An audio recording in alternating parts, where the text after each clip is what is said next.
Excelența voastră, doamna ambasadoare a Franței în Republica Moldova, Dominique Wag, stimați colegi, prieteni, astăzi este Ziua Internațională a Francofoniei, zi care consecutiv mai mult de peste 30 de ani cu siguranță s-a sărbătorit aici, în Biblioteca Națională. Este o zi când noi, încă o dată, vorbim că suntem parte a marii familii francofone, țări cu o civilizație destul de avansată, țări dezvoltate, cu personalități și patrimoniu deosebit, atât la nivel european, cât și mondial. Și după cum ne-am propus noi, la început de an, să organizăm mai multe evenimente care pun în valoare, în special, patrimoniul Europei, fiindcă noi, cei din Republica Moldova, desigur că ne dorim foarte mult ca în scurt timp sau în timp rezonabil să fim parte a acestei mari familii a Uniunii Europene și prin activitățile Bibliotecii Naționale, prin evenimentele organizate, noi punem în valoare oamenii din aceste țări pe care noi le descoperim, cultura, literatura ca parte a culturilor europene și, de ce nu, desigur că toată experiența. Vorbim despre prietenie, vorbim despre suportul pe care îl aduc aceste țări, Republicii Moldova, și astăzi vom vorbi despre Franța. O parte din noi am învățat la școală limba franceză, suntem familiarizați cu limba franceză, suntem familiarizați cu literatura franceză, suntem cumva în educația noastră a contribuit și o parte din cultura și tot ce ține educația franceză. Am fost crescuți cu cei mai buni învățători de franceză care au locuit în spațiul basarabean și aici trebuie să menționăm că prima colecție de carte din prima bibliotecă publică din Basarabia, la fel, a fost în limba franceză. Deci, începuturile primei biblioteci publice din Basarabia, la începutul ei a stat o colecție de carte în limba franceză. Atunci când, în anii 90, când regretatul director al Bibliotecii Naționale, Alexei Râu, gândea o nouă structură a unei biblioteci, a unei țări independente, la bază a studiat și a implementat modelul Bibliotecii Naționale a Franței. Deci, iată, am încercat să punctez niște poduri care ne leagă pe noi, ca instituții, ca oameni, ca parte a civilizației franceze. Bine, astăzi, încă o dată, descoperim Franța. O descoperim prin literatura care este expusă în această expoziție și desigur că aici nu este toată cartea franceză care este în Biblioteca Națională, fiindcă cartea franceză, doamna ambasadoare, noi avem în colecția de bază, la literaturile lumii, cartea franceză avem la carte veche și rară, la arte și hărți, la secție Audioteca Națională, cartea franceză se digitizează în Biblioteca Națională și este parte astăzi a patrimoniului nostru național. Această expoziție punctează și face legătura cu cultura și civilizația franceză prin carte, prin ceea ce au reușit autorii francezi sau ceea ce au reușit autorii noștri să scrie despre literatura, cultura, istoria Franței. Această expoziție reprezintă o parte a patrimoniului documentar al Republicii Moldova, dar și o parte a patrimoniului științific ca realizări științifice realizate aici, în Republica Moldova, grație patrimoniului francez, sau în parteneriat cu mai multe instituții franceze care și-au realizat activitatea aici, la noi în țară, în parteneriat, sau autorii noștri și-au realizat cercetările în Franța sau în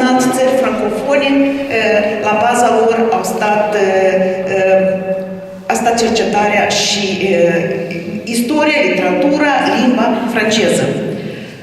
Desigur că în cadrul evenimentului de astăzi vom avea și tineri de la liceul Gheorghe Asache, liceu română-francez, cel la care mi-am crescut și mi-am educat copiii, care mi-au crescut și mi-au educat copiii și care cunosc la perfecție ambele mele fiice limba franceză și eu mulțumesc acestui liceu că până în ziua de azi a rezistat timpului, diferitor guvernări, diferitor provocări, dar a rămas un liceu fidel limbii franceze.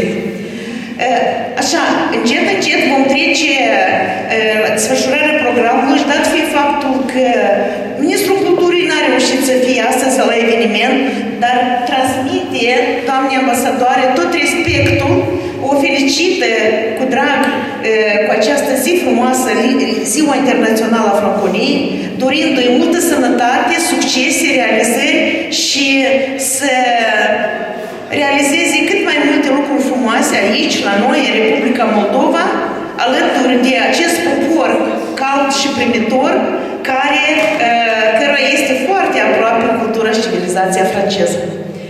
Și în continuare, desigur că noi trebuie să o cunoaștem și ofer cuvântul doamnei excelenței sale, Dominique Wack, ambasadoarei Franței în Republica Moldova. Poftim, doamna ambasadoare. Madame la directrice de la Bibliothèque nationale, Madame la vice-rectrice, Madame la directrice adjointe, Mesdames et Messieurs les professeurs, chers élèves, chers lecteurs, mon message principal est de dire que c'est toujours un immense plaisir pour moi de venir à la Bibliothèque nationale et que vous pouvez m'inviter quand vous voulez, je viendrai toujours, parce que je suis d'abord une grande lectrice, parce que je sais l'importance des livres dans l'éducation et l'importance de la littérature aussi dans la vie d'un homme ou d'une femme, et aussi parce que je sais l'importance de votre institution en Moldavie, la Bibliothèque nationale. Alors, je viens d'apprendre que plus de 30 000 ouvrages en français sont conservés à la Bibliothèque nationale, ce qui m'a absolument impressionnée, et en même temps je suis devenue très humble et très modeste en vous offrant ces quelques livres cette année. Je souhaiterais que l'ambassade fasse plus pour permettre au fond, à ce fonds français, de continuer à vivre et pour être sûr que les Moldaves francophones continuent d'avoir accès à la littérature française d'aujourd'hui. Alors, l'exposition que vous ouvrez aujourd'hui s'appelle « Découvrez la France ». Donc on m'a demandé de parler sur ce thème. Évidemment, j'ai un peu réfléchi avec Marianne Elagou, qui est attachée de coopération à l'ambassade de France. Et découvrir la France, ma foi, ça nous a inspiré des pensées différentes, mais je pense qu'il y a évidemment plusieurs façons de découvrir la France. Par la littérature, bien entendu, ça on vient d'en parler, et par la gastronomie, sans doute aussi, et par le voyage en France. Et sur ce point, je voudrais dire en quelque sorte cocorico, puisque depuis 30 ans, chaque année, le pays du monde qui est le plus visité par les touristes, c'est la France. Mon pays est le pays le plus visité au monde chaque année depuis 30 ans. Parce qu'il a beaucoup à montrer et beaucoup à offrir, je pense, culturellement, par sa gastronomie, par sa littérature, on l'a dit, par sa culture, et aussi par son patrimoine bâti. Il y a sans doute beaucoup de bâtiments à découvrir en France. On a un petit peu réfléchi avec Marianne Elagou, on a pensé au château de la Loire, on a pensé aux cathédrales, on a pensé au patrimoine naturel aussi, avec les côtes, la mer, la montagne, les Alpes, la Méditerranée, des îles comme la Corse.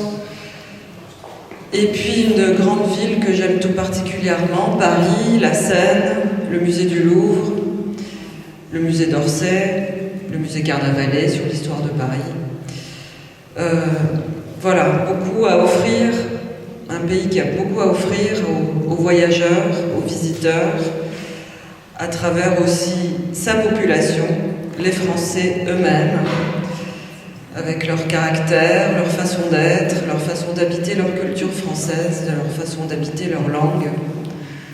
Donc je pense que cette exposition Découvrez la France est une invitation au voyage, à la fois en pensée, en lecture et aussi en voyage, en voiture, en train, à vélo, pour découvrir mon pays, la France, qui est aussi un grand pays ami de la Moldavie.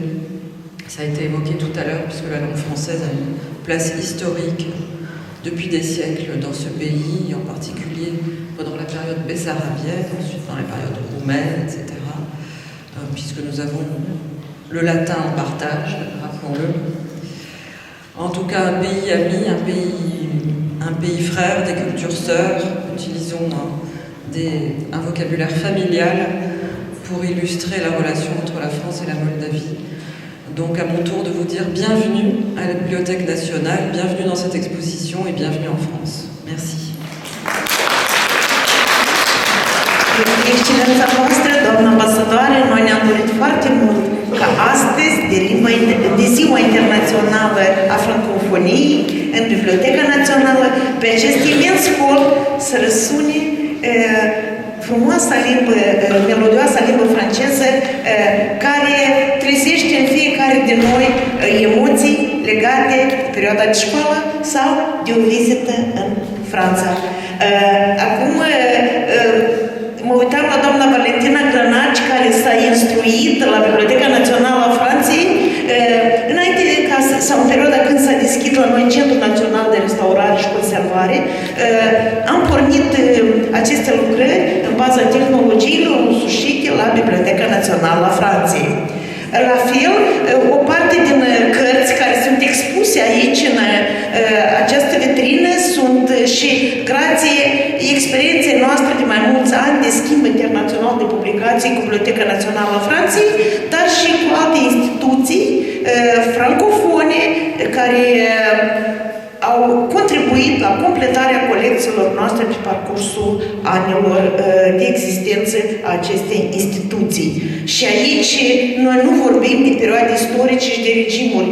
Prietenia între bibliotecile din Franța și Biblioteca Națională a fost întotdeauna constantă, stabilă și cu un schimb de publicații constant, echivalent, dar și calitativ, pentru a ne completa colecțiile noastre de publicații.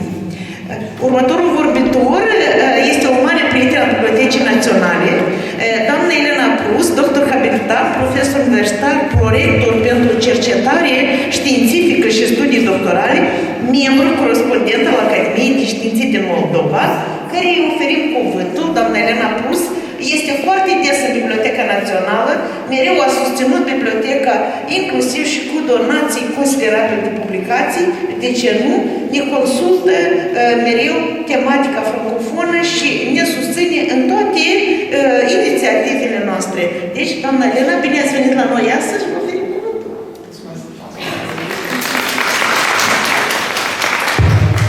Ce înseamnă un titlu? De fiecare dată ne gândim la titlu, fiindcă foarte important ceea ce englobează această expoziție la care ați adus raportul, fiindcă toate cărțile care au fost aduse aici sunt pentru a descoperi Franța. Deci este un concept și îmi place foarte mult că toate expozițiile pe care le organizați sunt expoziții în felul acesta tematice, organizate. Nu este pur și simplu carte care este pusă aici, întotdeauna este o idee în spatele acestei. Cum descoperim Franța? E o întrebare foarte interesantă, da, pe care Montesquieu a intitulat-o ce ar fi dacă aș fi francez? Întrebarea lui Montesquieu, deci ne punem și noi, dar ce ar fi dacă am descoperit, cum am descoperit Franța, ce este Franța? Un livre, un pays, on peut le découvrir de différentes façons. On peut le découvrir personnellement, par le voyage, comme Madame l'ambassadrice l'a dit, mais on peut le découvrir par les livres. Voilà une collection qui nous propose cette chose. Découvrir par le livre, ça veut dire découvrir d'une autre manière. Découvrir par cette collection, par exemple, ça serait exceptionnel, parce que vous avez ici tous les concepts, et en sachant que la France, en tant que promoteur et grande personnalité intellectuelle qui ont promu et ont proposé tant d'idées à partir de l'égalité, la fraternité, la solidarité. Aujourd'hui, on parle de la démocratie de Grèce en évoluant par la Révolution française, tout ceci, les grandes idées que la France nous a laissées, que nous avons implantées à partir du 19e siècle, toutes ces grandes idées sont mises dans des grands livres, toujours. Les plus grands livres de la France sont l'encyclopédie. Et je mettrai au pluriel les encyclopédies. Parce qu'à partir du XVIIIe siècle, à partir du grand siècle de l'illuminisme qui a illuminé, c'était la grande idée d'illuminer un peu le monde, donc la France n'a fait qu'une seule encyclopédie où ont participé tous les philosophes, tous les grands philosophes de l'époque, Diderot, Voltaire, Montesquieu, D'Alembert, mais Jean-Jacques Rousseau. Mais de même, à partir de ça, la France s'est spécialisée à faire des encyclopédies par domaine. Ainsi, vous avez l'encyclopédie de la religion, de l'histoire, de la culture, de la littérature, de la médecine, de tout. Moi, j'étais absolument fasciné quand je suis entré pour la première fois en France et j'ai vu ces grandes collections, immenses collections. C'est déjà en soi un patrimoine, c'est déjà parler d'une grande tradition que la France a enrichie et la continue toujours. Et je vais prendre l'exemple de la République de Moldova qui essaie de prendre. Certains ans sont traduits déjà et c'est toujours plutôt la marque française qui est reprise. Quoique le Grande-Bretagne aussi a une tradition importante, mais la marque française, tout ce que vient de la France, je veux dire, donc dans la jurisprudence, dans le droit, il y a des grands modèles de la France qui se sont imposés, non seulement en Moldavie, mais aussi en Roumanie, bien entendu, donc tout, dans tout l'espace français. Donc en parlant de francophonie, on parle d'un grand modèle. Et donc, grand modèle est très intéressant parce que ce n'est pas un modèle construit autour de la France et par la France. Vous savez très bien que la capitale de la francophonie est sur un autre continent, au Canada. Mais c'est très important ce que la France reconnaît, la francophonie reconnaît aujourd'hui, qu'elle s'enrichit à partir des apports d'autres littératures, d'autres cultures. Et c'est comme ça que se fait la francophonie. Donc, à ce sens, Madame l'ambassadrice, je peux vous offrir un volume de ce sujet. Nous faisons à l'Université libre internationale de Moldova, donc de Moldavie, nous faisons un grand colloque. Donc, c'est au milieu de cette grande collection, qui est une collection d'une vingtaine de livres, donc un grand colloque auquel participent tous les continents. Et ici, il y a, pourquoi je vous ai apporté ce volume exactement, mon article compte sur l'Alliance francophone, une alliance qui bâtit le monde de notre façon. À partir de grands philosophes qui ont bâti ce monde de façon illuminée et cultivée, la France nous a donné un très précis et très exact concept. Un des plus grands concepts pour aujourd'hui, c'est comment construire une société-monde. Un concept qui appartient à un grand philosophe contemporain, Edgar Morin. Et à partir de ça, se fait construire un autre concept dans la littérature qui s'appelle la littérature-monde, qui est la littérature francophone. Et cette littérature francophone donc, est développée non pas à partir de la France seulement, mais les auteurs sont ceux de Maghreb, des Antilles et des autres continents. Donc la France s'enrichit par les concepts d'autres continents, d'autres littératures. Aujourd'hui, le problème dans lequel conceptuellement la France apporte son soutien intellectuel, c'est comment construire la paix. À partir de la guerre qui est à côté de nous, donc, j'ai suivi plusieurs colloques qui se passent en France, donc la France qui était très concernée par les résultats de cette guerre. Qu'est-ce que ça, dans quel cauchemar on va nous mettre cette guerre? Et à dire des premières journées, un colloque qui a eu en France, à Marseille, donc nous a dit qu'une guerre détruit le passé, parce que nous avons vu en Ukraine détruit aujourd'hui, nous faisons en Moyen-Orient, nous voyons les grands monuments culturels qui sont détruits, des monuments millénaires, et une guerre construit le futur, parce qu'elle détruit les maternités, les jardins pour les enfants, les écoles, ainsi de suite. Donc détruire le passé, détruire le futur, donc ça veut dire n'avoir pas de civilisation, n'avoir pas de culture. La France développe un autre concept très intéressant, le concept de l'inculture. C'est un concept qui englobe toute la civilisation française et qui y joue. À partir de ça, donc, j'aimerais terminer avec quelques impressions personnelles. Donc, qu'est-ce que c'est que découvrir pour moi en tant qu'écrivaine? Je suis critique littéraire, donc qu'est-ce que ça veut dire donc, pour moi découvrir à travers les livres? Nous avons des concepts. Le monde comme un livre, le livre comme un monde, c'est aussi un concept philosophique très intéressant à partir duquel donc, vous pouvez beaucoup lire, mais une chose qui est bien contournée dans tout ceci, et à partir du fait que tous les livres sont des capsules de mémoire, qui portent la mémoire d'une civilisation. Et à partir de ça, on peut construire beaucoup, on peut construire des choses qui sont comme des spirales de pensée au futur. Pour moi, personnellement, donc, lire le monde à travers les livres, ça veut dire l'imaginer. Et comme ça, un grand écrivain de notre temps, donc quelqu'un qui s'est séparé d'Iran et de sa philosophie radicale et orthodoxe, c'est le grand écrivain Salman Rushdie, a écrit il y a une dizaine d'années un livre, Patrie imaginaire. Pour moi, la France, si vous voulez, est une patrie imaginaire, parce que je suis formé dans cette culture, donc à partir de ma mère, qui était encore professeur de français et d'allemand. Donc nous avons vécu dans cette culture par les livres. Et vivre par les livres, ça veut dire s'imaginer. S'imaginer comment un pays. Au dernier salon du livre de l'année dernière à Chisinau est venu un écrivain important, un roman qui s'appelle Radu Paraschivescu. Radu Paraschivescu a parlé d'une chose extrêmement intéressante. Il a dit qu'on peut connaître un pays sans le voir, seulement par les livres. Et il a fait de son expérience littéraire une chose unique. Il a décrit les pays sans les voir. Et puis seulement, il est allé à visiter ces pays pour vérifier si son impression est le même que le pays lui a donné. Donc, une expérience très unique qu'il a fait à partir de quelques livres. Je trouve ça une chose très intéressante. Une de mes connaissances avec laquelle je travaillais quand je faisais le doctorat sur Marcel Proust a été la grande traductrice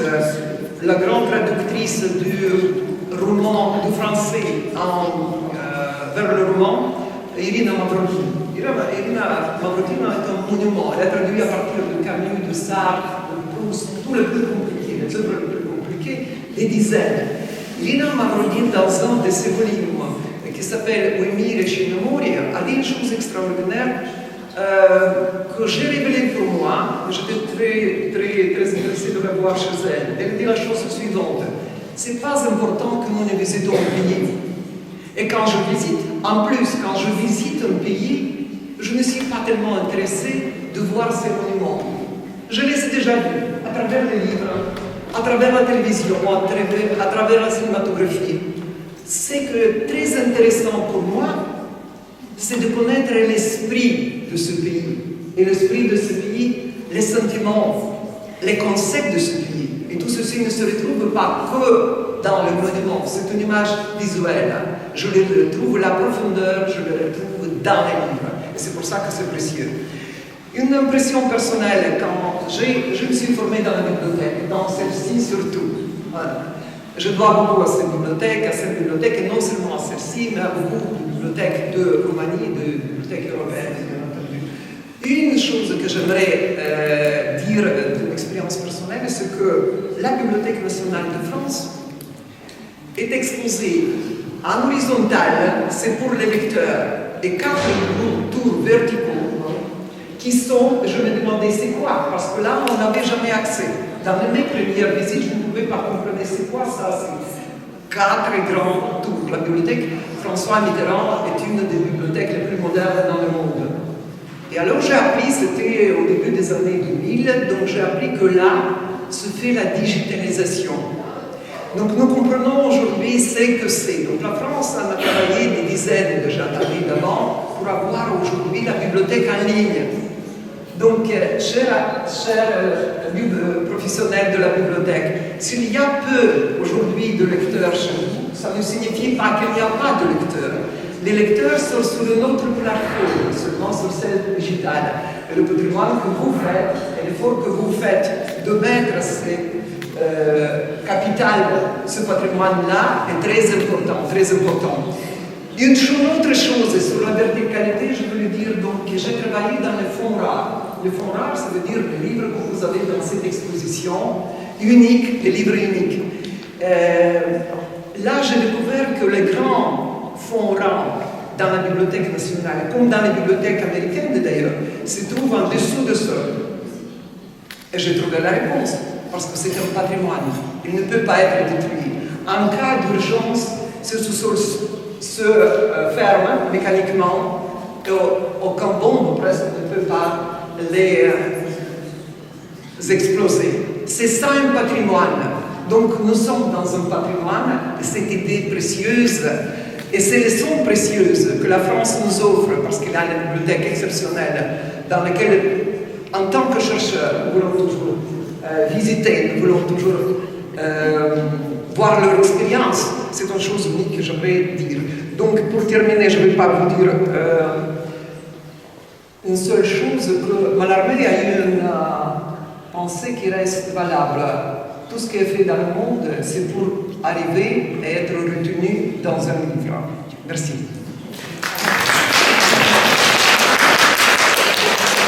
Foarte bine ați menționat spre sfârșitul discursului despre, într-adevăr, Franța este inițiatoare, de fapt, de a procede la procesul de digitalizare a colecțiilor.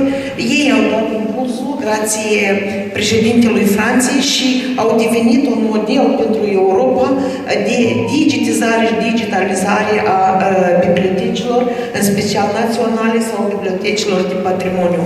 Mi-a plăcut mult cum, ca un fir roșu, în discursul dumneavoastră a trecut și tema pacea.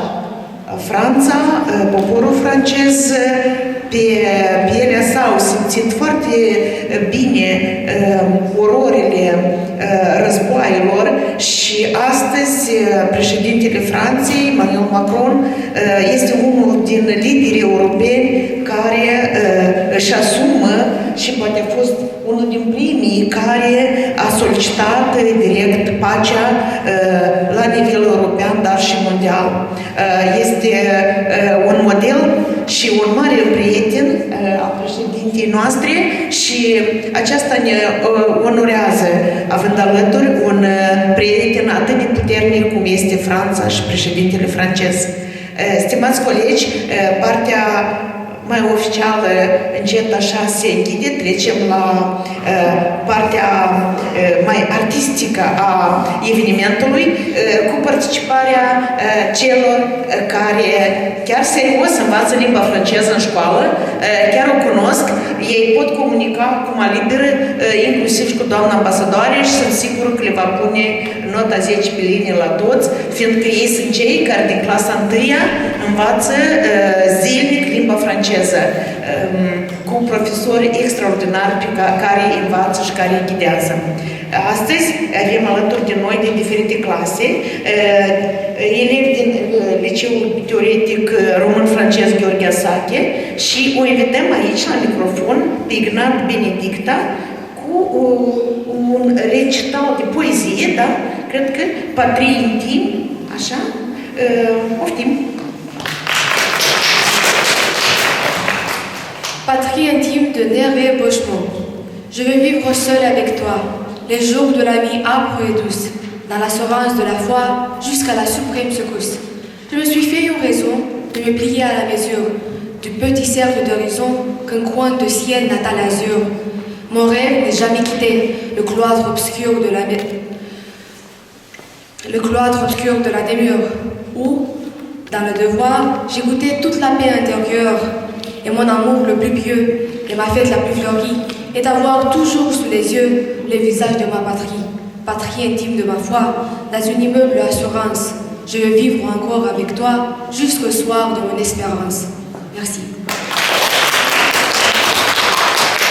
Mulțumesc, se întâmplă și lecturi cu voce tare aici în Biblioteca Națională, ceea ce noi mereu ne-am dorit să se întâmple nu doar de Ziua Internațională a Cititului cu voce tare, dar și astăzi de Ziua Internațională a Francofoniei și o invităm la microfon pe Anastasia Alina, imitațiuni de psum, ceva, tu mai bine,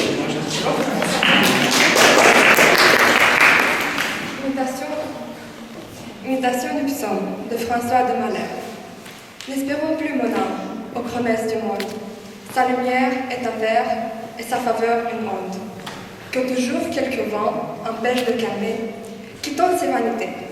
Lassons-nous de le suivre. C'est Dieu qui nous fait vivre, c'est Dieu qu'il faut aimer. En vain, pour satisfaire à nos lâches envies, nous passons près de roi tout le temps de nos vies, à souffrir des mépris et ployer le genou. Ce qu'ils peuvent n'est rien. Ils sont comme nous sommes, des véritables hommes, aimeurs comme nous. Ont-ils rendu l'esprit? Ce n'est plus que poussière. Que cette majesté si pompeuse et si fière, d'un glas orgueilleux étend l'univers, et que chaque tombeau où leur âme hautaine font encore les veines. Ils sont mangés des vers. Là se perce ce nom de maître de la terre, d'arbitre de la paix, de foudre de la guerre. Comme ils n'ont plus de sceptre, ils n'ont plus de flatteur. Et tombent avec eux d'une chute commune tout ce que leur fortune faisait leurs serviteurs. Merci. Și în continuare o invităm la microfon pe Iurcu Otilia, Aimons toujours, Aimons encore, de Victor Hugo.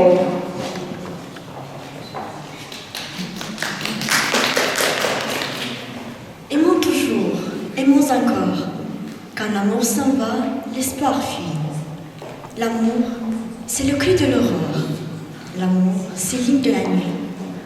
Ce que le flot dit au rivage, ce que le vent dit au vieux mont, ce que l'astre dit au nuage, c'est le mot ineffable. Aimons. L'amour fait songer, vivre et croire. Il y a, pour réchauffer le cœur, un rayon de plus que la gloire. Et ce rayon, c'est le bonheur.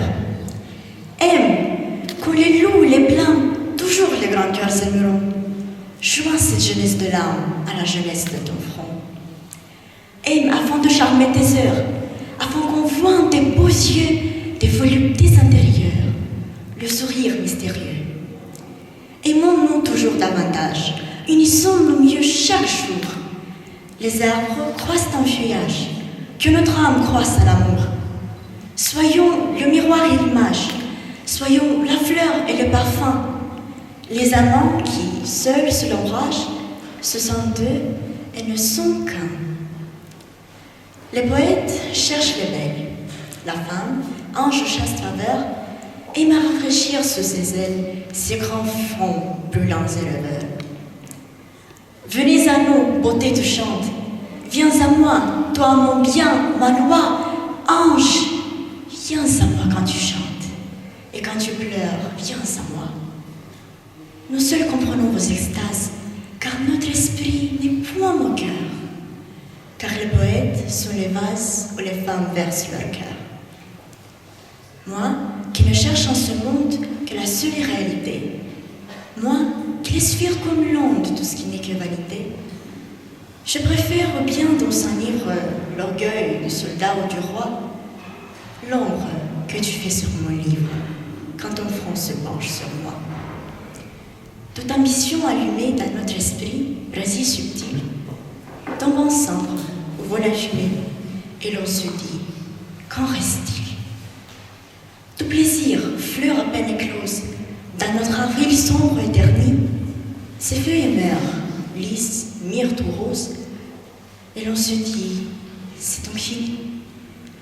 L'amour seul reste. Ô noble femme, si tu veux dans ce vil séjour garder ta foi, garder ton âme, garder ton Dieu, garde l'amour.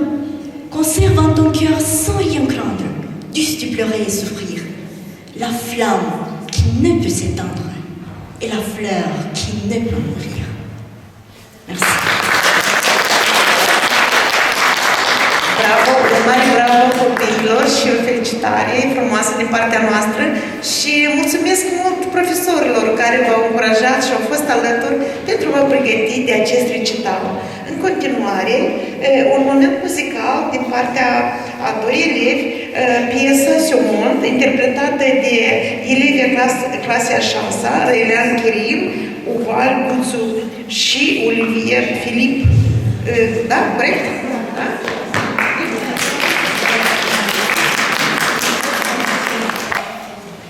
Pourquoi tu me regardes comme ça, avec ces grandes yeux, comme si je comprenais pas que le monde a froid, qu'aujourd'hui il est malheureux, moi aussi j'ai le droit de faire de mon mieux. Je voudrais changer l'histoire pour qu'il revienne l'espoir, l'amour et le ciel bleu. Donnez-moi l'avenir, juste là dans mes mains, je le ferai fleurir de roses et jasmin. Donnez-moi tout l'amour, même celui qui s'éteint, je rallumerai les jours et le monde de demain. Ce monde, c'est le tien, c'est le mien. Ce monde, c'est le mien, c'est le tien. Ce monde, c'est le monde de demain, le monde de demain. Tu peux bien rire de moi, tu peux même dire ce que tu veux. Moi je l'abandonnerai pas, tonton, je me bats. Ce soir encore, je fais un vœu. Donnez-moi l'avenir, juste là dans mes mains, je le ferai fleurir de roses et jasmin. Donnez-moi tout l'amour, même celui qui s'éteint. Je rallumerai les jours et le monde de demain. Je veux le voir souffrir, et moi j'ai peur de rien. Je donnerai pas à mentir, je donnerai pas la faim. Je donnerai tout l'amour pour ce qui s'y sent bien. Je l'aimerai pour toujours, ce monde de demain. Ce monde, c'est le tien, c'est le mien. Ce monde, c'est le mien, c'est le tien. Ce monde, c'est le monde de demain, le monde de demain. La la la la la la la la la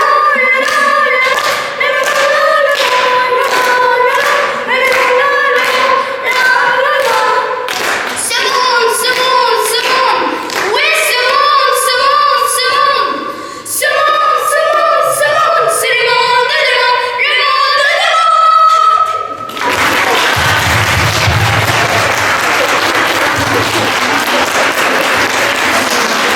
Fantastic, fantastic!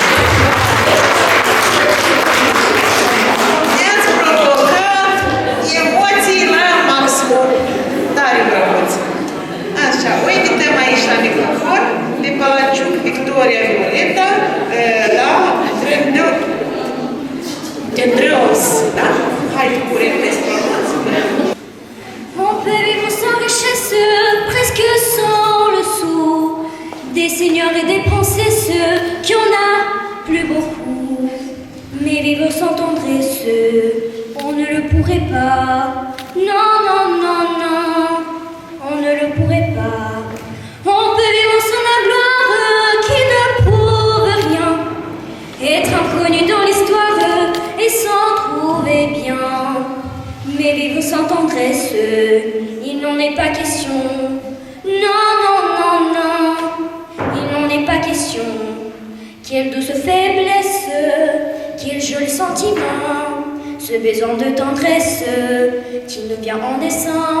Vraiment, vraiment, vraiment, le travail est nécessaire, mais s'il faut rester des semaines sans rien faire, eh bien, on s'y fait. Mais vivre sans tendresse, le temps nous paraît long. Non, non, non, non, le temps nous paraît long. Dans la feu de la jeunesse, naissant les plaisirs, et l'amour fait des prouesses pour nous éblouir. Oui, mais sans la tendresse, l'amour ne se